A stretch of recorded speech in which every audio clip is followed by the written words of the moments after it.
Hello, friend. We are back with video 9, and we're looking at continuing with balanced thinking. So we've drawn out um, those automatic thoughts.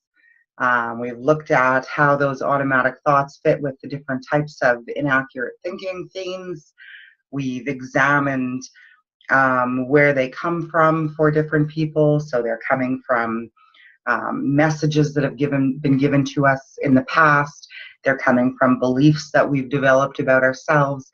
They're coming from um, things that we've heard other people say to us during experiences that we've had. So they're coming at us in a variety of ways. We are experiencing them in different ways.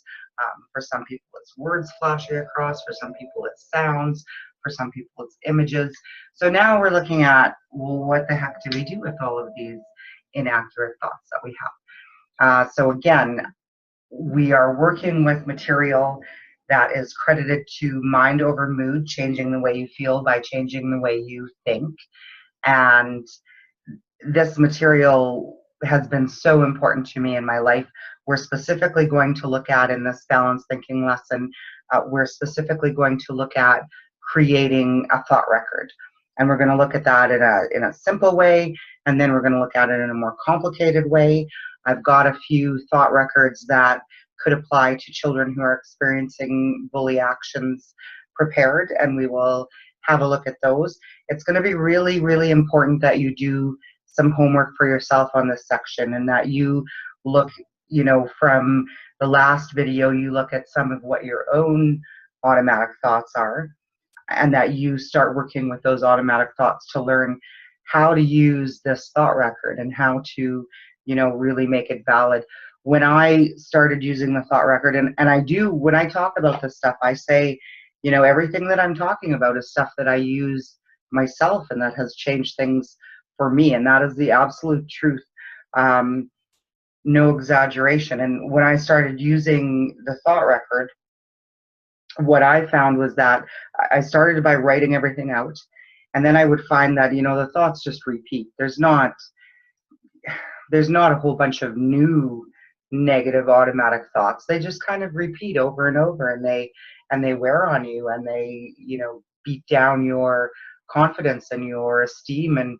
And so I started with writing down a thought record, and then when I would have that thought again, I would go back to reading that thought record.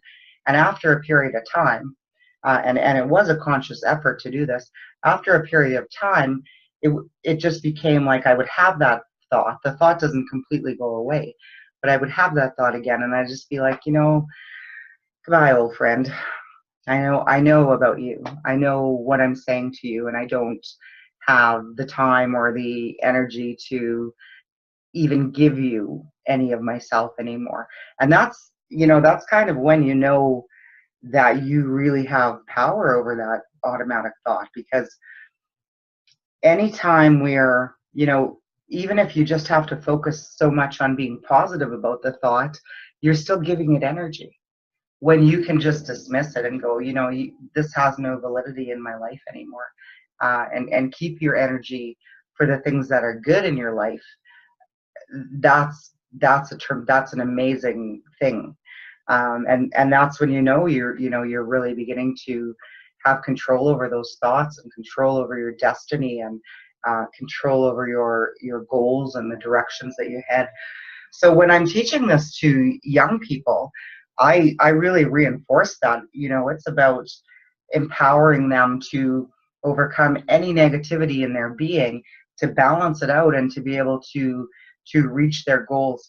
And so when you're working with the developmental tasks of a young person, a teenager, preteen, they're pretty egocentric. It's kind of about them and their experience in the world and what they're learning from their experience in the world. And so when you can give them something that fits with that egocentrism, then that you are really giving them something that's going to make an immediate difference in their world, not something that they're going to take in and then go, oh, I could make use of that you know, 5 or 10 years down the road.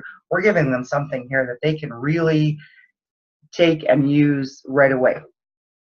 So, okay, let's just get started. I'm going to share a screen. And we're going to go back to that member website. Okay. So here we are at the No Such Thing as a Bully Protections for Parents and Children. And at the lesson Protection 20, Balanced Thinking. And over here we are at the Lessons for Groups and Schools, also at Lesson 20, Balanced Thinking. So we want people to know that this is about more than just bullying. And again, all of the tools in No Such Thing as a Bully are about strengthening students and strengthening adults and creating a culture that exists, that uses these tools actively, and that prevents people from using both bully actions and victim responses. So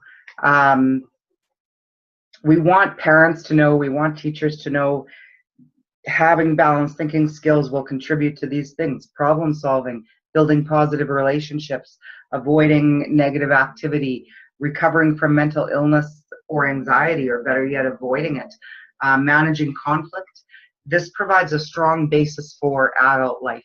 And this is one of the tools that I consistently hear, holy cow, I wish I would have learned that in school. People who grab onto this can make really, really quick differences in their life.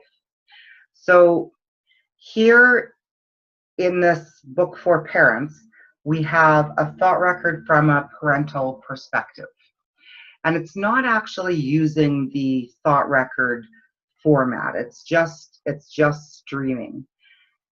The balanced thinking questions is really a simplified way to do a thought record. And I'm going to get into the proper format straight out of Mind Over Mood, because I want you to know that basis for this.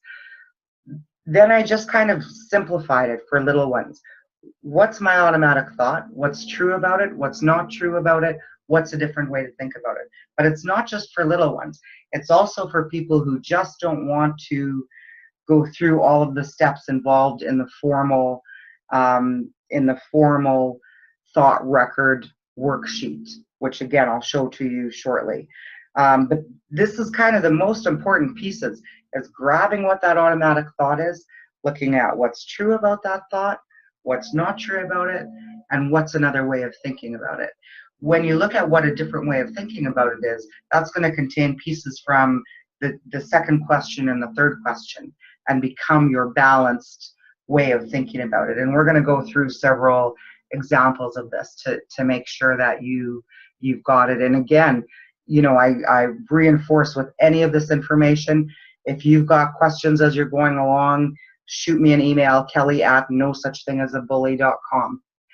So I'm just going to skip over to back to this Lessons for Groups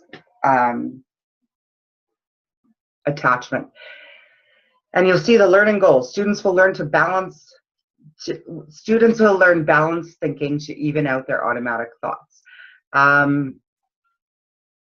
We've got the same example here, but what I want to go to right off the bat is the high school handout.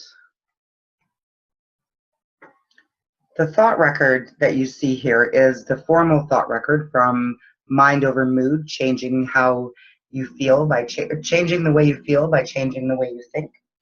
And in the book, each one of these columns really has its own chapter. And so there's a chapter taking you through kind of evaluating the situations that you find distressful. There's a chapter taking you through determining your mood. And as you know from early on in this training, we talked about feelings and how difficult it often is within our families to express those feelings. And so there's a chapter, you know, specifically meant for people to begin to analyze that for themselves.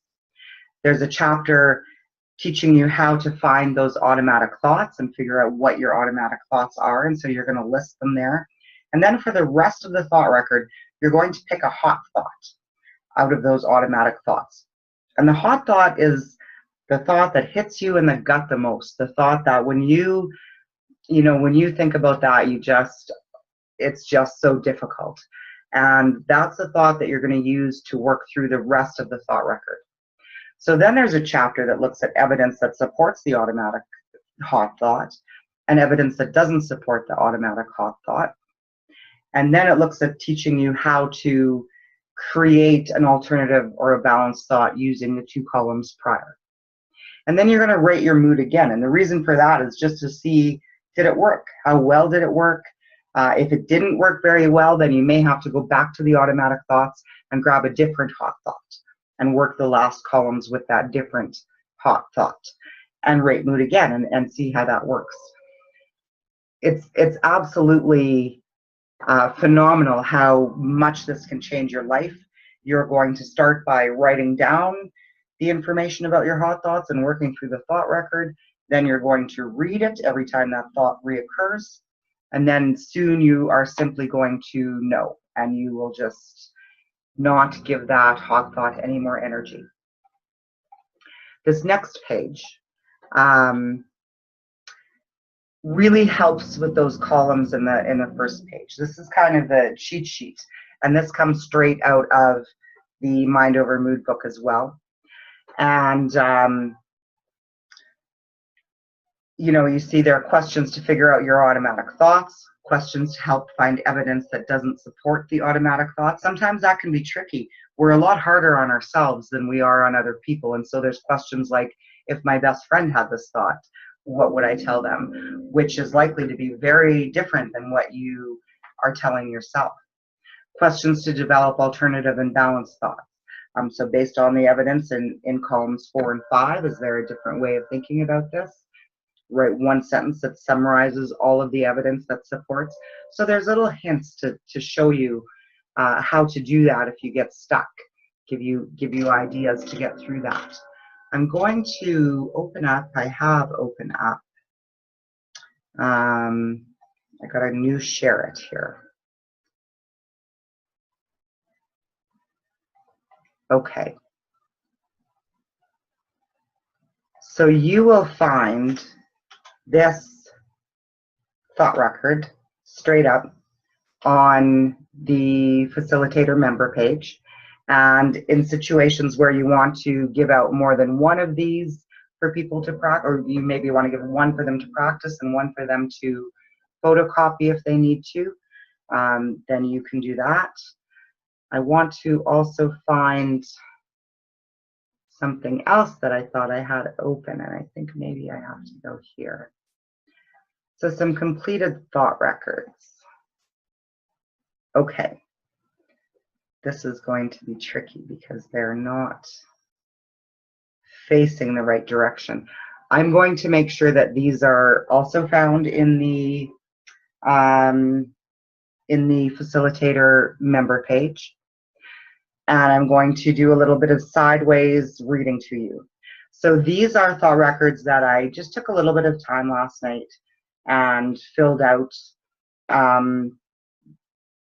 kind of pretend situations, but yet they're situations that I think that many people can identify, whether they are situations happening at work or situations happening at school. So the first situation, people walked by me today and they called me a loser. I didn't say anything back. So moods, angry 80%, helpless 90%. And then we see some automatic thoughts filling out that third column. I'm a loser. I can't stand up to them.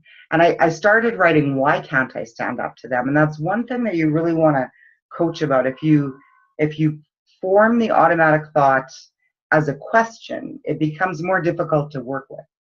So as you're teaching people how to do this, absolutely reinforce that. If you're writing down your automatic thoughts, it's a real cool idea to write them as statements because they're easier to work with. So I can't stand up to them. It's never going to get better. And as the hot thought, I circled, I'm a loser. So now we're working only with that hot thought. And we're looking for evidence that supports that automatic thought. So I'm a loser because I'm bad at gym. I'm not brave enough to stand up to them. And maybe there's been some other experiences in gym that caused that situation to happen. So supports it. I'm bad at gym. I'm not brave enough to stand up to them. I'm a loser. And then you start looking at what's the evidence that doesn't support that hot thought. I'm good at many things, and I just don't know what to say. So in that situation, knowing what to say changes everything, changes the whole situation. Alternative thought. I'm bad at some things and I'm good at other things. I need to learn what to say to people using bully action.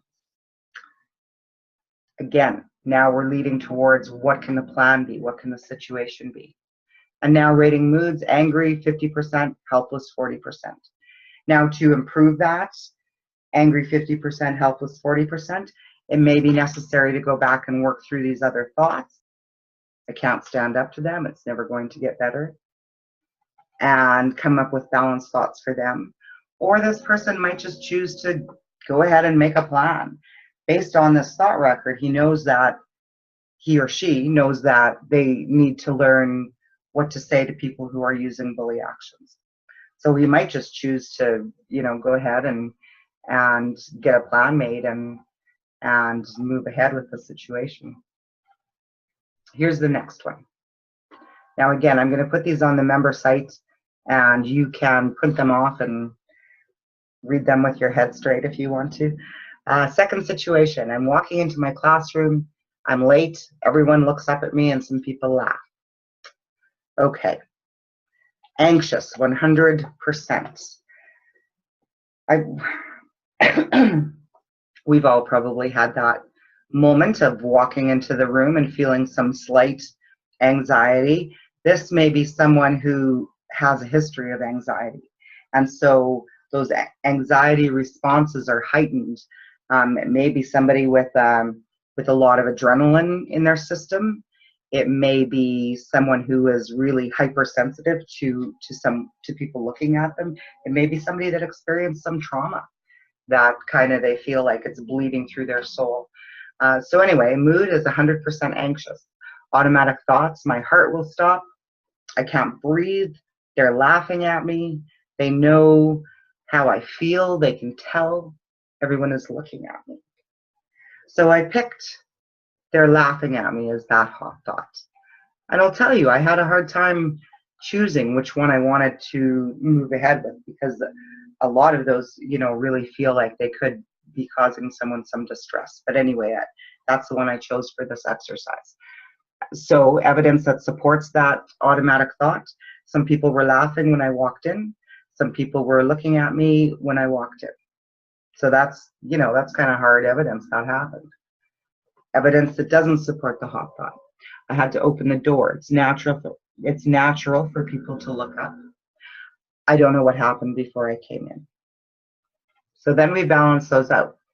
Some people laughed, but it might not have been at me. Looking up is normal when a door opens. And that brings the anxiety down to 75%. And I have a little note here, may need to work through the other thoughts to lower this more. And I really feel like that is true. So, if you're having thoughts like my heart's going to stop and I can't breathe, those are often the anxiety symptoms that end up putting people into the hospital to have tests done on their heart to make sure that everything is okay. First of all, always with anxiety, and we're going to talk more about anxiety in the next lesson, you don't want to minimize those physical effects, or just, you don't want to dismiss them as that's just an anxious response. You certainly want to have a person checked out if they're having, symptoms that feel like they're affecting their heart and their lungs. If those tests come back clear, then we can start really looking at what are the skills you need to be able to have some control over slowing your heart, over opening up those passages to your lungs, over managing the anxiety that is really about having anxiety. Because once anxiety has reached such an extreme point, people will begin to feel anxious about having anxiety. which, you know, results in a crazy mad cycle. So in this case, I would suggest, I didn't feel like going through that automatic thought, that hot thought would lower the anxiety significantly enough. And so I think that the rest of those automatic thoughts may need to be worked through in this situation. And here's a third one. I was standing alone in the hallway while others were talking around me. So, sad 100%, lonely 75%, anxious 50%. And here we, you know, really see a whole range of moods and how many emotions can be occurring at once. Automatic thoughts: no one likes me, I have no friends, I am unlovable. And I picked I am unlovable as the hot thought. Evidence that supports that hot thought: it's hard for me to make friends. People in cliques sometimes reject me. Evidence that doesn't support the hot thought: I'm loved by people in my family. I can be a friend to people at school. I have friends that are not at school. When I reach out, I can find people who support me. Alternative thought: I'm having trouble making friends at school, but I have other friends. I can reach out for help and get support with this. So now we've got sad 50, lonely 50, anxious 50. All still fairly high. Down, sad's down by about half, lonely down by a quarter, and anxious about the same. So now from here, the alternative thought indicates that it's time to make a plan to reach out for support. So what's going to happen when you work through thought records? Either you're going to be able to resolve them completely by yourself internally with the thoughts that you're having and that you put down on paper, or you're going to find that the thought record leads you to know, hey, I don't have what I need to manage this particular issue, and so I need to add some tools to my toolbox, whatever that might be, and that could be a whole variety of things depending on the situation. So that's a look at some completed thought records. I'm going to stop that share. So a lot of information there in a very fast time, and a lot of information that will not solidify for you unless you do some of that homework. So I really want you to print off a few copies of the thought record for yourself and a copy of the hint questions, and I want you to work through them. If you really want to take it deeper, I totally recommend picking up the Mind Over Mood book for this. So if you are a person who, you know, has dealt with anxiety and depression and dealt with those automatic thoughts really interfering with your own life, and you want to dig deeper, get the Mind Over Mood book. We are going to be exploring the anxiety equation in the next part of this video. And the anxiety equation is also a tool that came from Christine Padesky during the training. I haven't seen it anywhere in her writing, but it was during the training that she brought this up, and I just thought it was absolutely brilliant. Okay, before we go into the anxiety equation, I'm actually going to go back to, I have so many things up here now that I'm confused. I'm going to go back to sharing this screen because I really brushed over the first few pages of this and I want to go through them. Okay. So here you've got your sample lessons again, and you'll find an attachment with Inspector Balance and a few of the other people that are mentioned on this side page, but they're really intended to be characters that are, you know, developed by a group of kids who are working through this. I'll talk more about that towards the end of the videos. So when you look at activities for this, I see that I have some typos here, good heavens, on page 167. When you're looking at at the activities, you know, again, notice that we're working with scenarios that are away from us. So these here, 16, 17, 18, these should just be bullet points, and I'll need to get that fixed. Someone misses an important catch in the baseball game. The automatic thought is, I cost us the game. And so we want to start talking about what's true about that, what's not true about it, what's another way to think about it. You can come up with, if you're working with a group, you can come up with a lot of their own scenarios to work through these. You can ask them for suggestions, and they will come up with much more than what I have there. You can give the kids the balanced thinking handout and really work through those questions with a variety of different scenarios.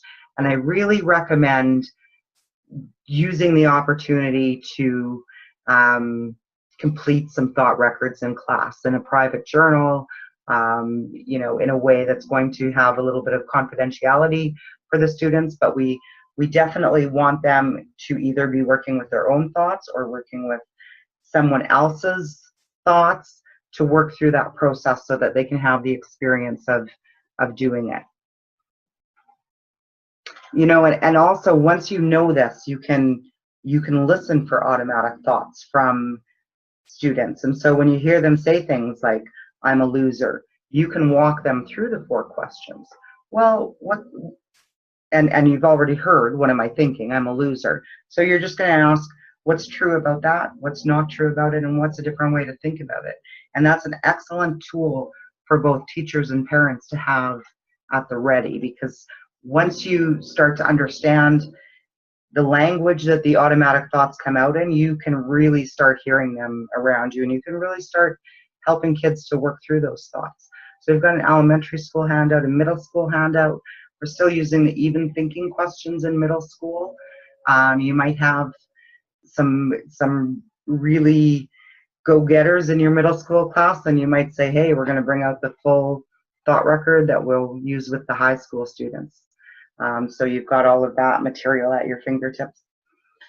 So on to lesson 21, the anxiety equation. And as I said, this came to me from Christine Podesky in the training session that I did with her, and that was, boy, that was one of the most impactful training sessions that I think I've ever had in my life. So we're going to go right here, and the goal of this is to make students familiar with the anxiety equation, and we want them to remember how to use it in the moment when they're feeling anxious or scared. But we want them to know that they can actually take the anxieties they have that they know about and work on this equation when they're calm, so that they have a plan of action that's going to get them through whatever that anxiety is, whatever that looks like for them. So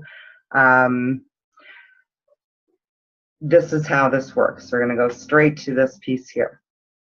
Anxiety equals a high estimation of danger and a low estimation of coping skills and resources.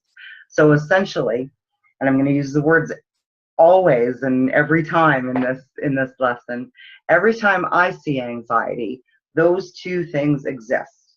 The danger is estimated as something that is high, and the person who's experiencing the anxiety feels like they don't know how to cope with this. They don't have the ability, they don't have what it takes to cope with it. So those 2 factors create anxiety. The danger is high, and I don't have what it takes to cope with it. That's exactly what that equation is saying. So when you look at solving this equation, you want to first look at that estimation of danger. Is the danger really as high as I think it is? And sometimes it still is, and sometimes that's not even logical, but it doesn't matter. You have to go with whatever that person is experiencing, whatever they're feeling. So this might be something related to a phobia. You know, maybe I'm anxious about being in a room full of people, and I look at that as a really high estimation of danger. Someone else might look at that and say, there's no danger there, or you don't be ridiculous. Doesn't matter. If you're feeling, as you're doing this equation, or the person who's doing this equation, if they're feeling that that situation contains a high estimation of danger, then that's what gets put into this equation. Then we move to the bottom. So at that top, high estimation of danger, sometimes a logical look at it will bring that estimation of danger down, and that's enough to resolve the anxiety. Generally not. Then we move to the bottom and we start looking at what are the coping skills and resources that I have, what are the coping skills and resources that I need. And so coping skills and resources can be, they can range from things that are very simple to things that are very complex. So you might decide that you just, I need to take time alone. I need to do the breathing exercises that I know about.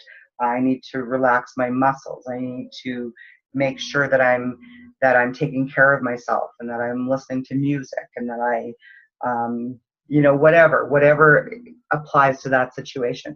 Or it might be something as complex as saying, I need to take a class, I need to upgrade, I need to get a life coach, I need to, whatever that may be. So coping skills can range from very simple to very complex. And they are very specific to the situation. So I'm going to just go through this as, I'm going to use a phobia example, a phobia-ish example. So we're going to talk about winter driving. So good heavens, if you are watching this from somewhere warm like California or Hawaii and you don't know about winter driving, then God bless you, you're lucky. So one of my phobias in the past has been winter driving. So when I first look at that estimation of danger, I believe that there is a level of danger there. Maybe it's not high, maybe it's not the highest level of danger possible, but there's some danger there to winter driving. You can't really, your logical arguments are not going to convince me otherwise. So now I move to the bottom and I go, what do I have and what do I need in order to be able to feel like I have the things I need to cope with this moderate level of danger? So I need winter tires. I need to have my cell phone with me and have a way to keep it charged. I need to have the knowledge that it's okay if I'm going too slow and there's a lineup of cars behind me and I feel like I just want to pull over and let them all pass. That's okay. I can watch for an approach and I can pretend that I'm turning right and I can just slide over and let them all go past and get back out on the road when the traffic thins. I need to have the perception that if I don't get to where I'm going, that's okay. If the weather is too bad, if I'm stuck on the side of the road, the world is not going to end because I didn't get to where I was supposed to get going on time. And so that perception change just allows me to relax about the trip and relax about the travel. I need to go along with that. I need to recognize and have the perception that other people in the area know what it's like to travel in wintertime and that sometimes these things happen. I might need to have roadside assistance to make me more comfortable. So there's a variety of things. I probably left out a few things. A safety kit in my vehicle. I want to know where is it safe to pull over. I want to have that knowledge about not pulling over on a hill or not pulling over on a curve. So I want to make sure that I have those kinds of pieces of safety knowledge. So all of those things become a list of my coping skills and resources that I can and will use in that situation. Now, if I've taken the time to create that list and to work through this anxiety equation ahead of time, then I am really ahead of the game in terms of keeping myself calm in that situation. There's a few more things that I would add. There's things from meditations that I do that sometimes if I'm insecure in a vehicle, I remember this one meditation that says, this is your tube of light and you can put this tube of light around you anywhere you exist, and that can include driving in a car. So that's one of the things that I would put on the coping skills and resources. 3 questions to help you work through the anxiety equation. What's the worst thing that can happen? Is it as bad as you thought it would be? So that's the danger piece. And what must you do to handle it? And that's the coping skill piece.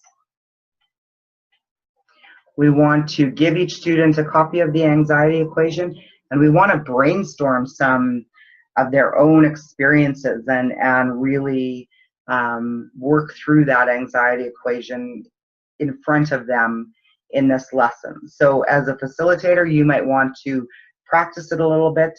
This is something that I have absolutely used myself for several different anxieties. Oh, here's another one. I used to have a fear of flying. And then I realized that it wasn't so much a fear of flying as it was a fear of dying.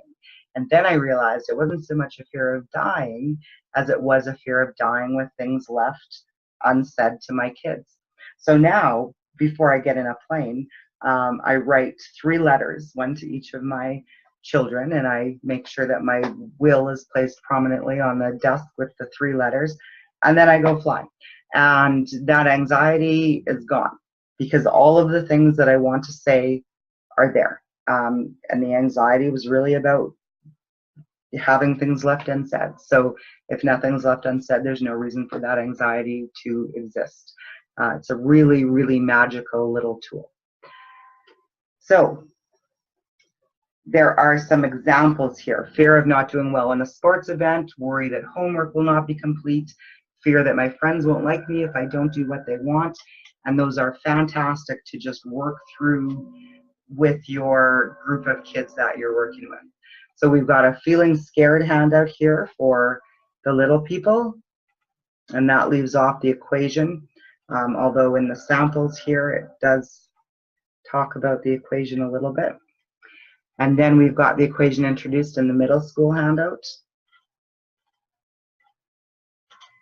Here you've got it in both of its forms on one single handout, and then a little more detail for the high school students, and again, some examples. I will challenge you as well for homework for this video, not only to do some thought records, but also to work through some anxiety equation situations. And you know, you'll be more comfortable presenting this material if you use it and integrate it yourself. And so I absolutely challenge you to work through a few of those things. And if you have any difficulty, any issue with it, email me. And you know what, if you work through it and you just want to brag a little bit, you can email me about that too. So that was video 9. The next video is going to look at all of the rest of the lessons. The rest of them are fairly short, and so they won't take a whole lot of time to get through. And once we are through all of the lessons, we are going to start talking about using the website and looking at the presentations that exist on the website and how to adapt them if you choose to.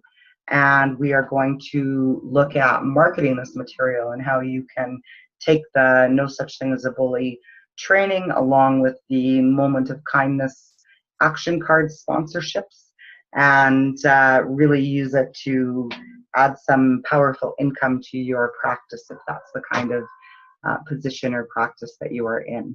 So I am looking forward to finishing off the rest of this material in the next video, and I hope you have a great rest of your day.